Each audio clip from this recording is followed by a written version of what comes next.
Good morning. और हिंडाल्को ने दरअसल अगर आप देखें तो निराश कर दिया। वैसे तो नोवेलिस के नंबर्स आए थे, कल हम डिस्कस भी कर रहे थे, लेकिन इसके बाद अब आप खास बात ये देखिए कि इंडिया ऑपरेशंस में जो एबिटा है ये अनुमान से कमजोर देखने को मिला। अब मैं आपके सामने कंसोलिडेटेड नंबर शेयर कर रहा हूं और जो हमने आपको अनुमान बताया तो उसके मुकाबले कैसा प्रदर्शन रहा। अब एबिटा का हम एस्टिमेट लगा रहे थे तकरीबन 7,950 करोड़ का आंकड़ा आपको देखने को मिला है 7,991 करोड़।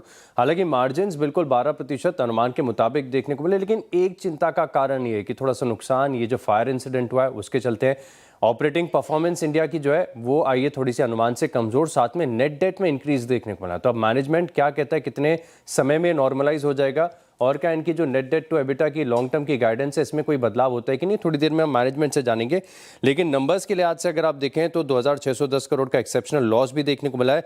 रेवेन्यू के आंकड़े को देखें तो ऑलमोस्ट एज पर नंबर है, तो इसी के चलते हिंडाल्को हो सकता है कि आज थोड़ा सा निराश कर दे और स्ट्रॉन्ग देखने को मिले। और मार्केट भी दरअसल देखे तो चौंक गया कि किस प्रकार की ईवीएम ग्रोथ यहां पर आपको देखने को मिली है। अब आप खास बात ये देखिए कि पिछले साल के मुकाबले तकरीबन आपको 51% की बढ़त देखने को मिली है इनके टोटल एयूएम में। लेकिन खास बात यह कि अगर आप सीक्वेंशियल तौर पर भी देखें तो 11% की लोन ग्रोथ है, अपने आप में बड़ा सिग्निफिकेंट हो जाता है। बात करें मुनाफे की तो यहाँ पर कुछ राइट बैक्स का असर देखने को मिल रहा है, इसी के चलते ये आंकड़ा आपको बहुत ज़्यादा इन्फ्लेटेड नजर आएगा। 1363 करोड़ से अब 2,656 करोड़ यानी ऑलमोस्ट 95% ऊपर है। लेकिन ऑपरेटिंग परफॉर्मेंस पर अगर आप ब्याज से आए यानी नेट इंटरेस्ट इनकम को देखें तो यहां पर भी आपको आंकड़ा काफी बढ़िया देखने को मिला। इनफैक्ट 64% की बढ़त देखने को मिली है, 2,721 करोड़ से बढ़कर 4,467 करोड़। और बाकी अगर आप प्री प्रोविजनिंग ऑपरेटिंग प्रॉफिट देखें तो ये भी अनुमान से बेहतर है। मुथूट फाइनेंस अच्छे नंबर्स माने जाएंगे। बायोकॉन के नंबर्स रख देता हूं। बायोकॉन की बात करें तो नतीजे थोड़े से आपको अनुमान से हल्के से कमजोर साइड पर नजर आएंगे। खासतौर पर अगर आप देखें तो जो मुनाफे का आंकड़ा है मार्केट एस्टिमेट लगा रहा था कि तकरीबन आपको 168 करोड़ का आंकड़ा देखने को मिलेगा, थोड़ा सा मिस है। 144 करोड़ का आंकड़ा यहां पर आपको देखने को मिला है।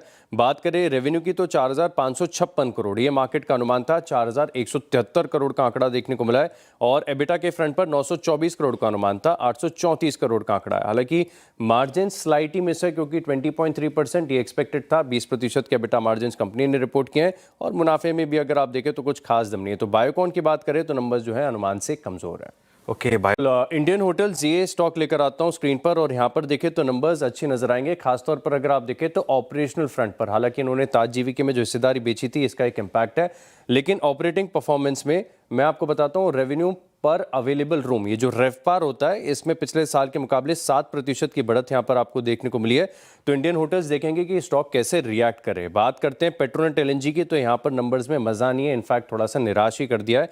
कारण ये है कि आंकड़ा मुनाफे के हिसाब से देखें तो 5% बढ़ा है, रेवेन्यू ना के बराबर है, और एबिटा में देखें तो 7% की बढ़त देखने को मिली। लेकिन कैपिटल एलोकेशन ये ढीला और आगे जो इनका दहेज प्लांट है यहाँ पर भी क्लैरिटी नहीं निकल कर आ रही है। आईआरसीटीसी की बात कर ले तो नंबर्स यहाँ पर साल दर साल देखते हैं, मुनाफा करीब करीब 16% बढ़ा है, रेवेन्यू 18% है, एबिटा में 12% की बढ़त देखने को मिली। लेकिन मार्जिन ने डिसअपॉइंट कर दिया, 34% के अब घटकर 32% देखने को मिले।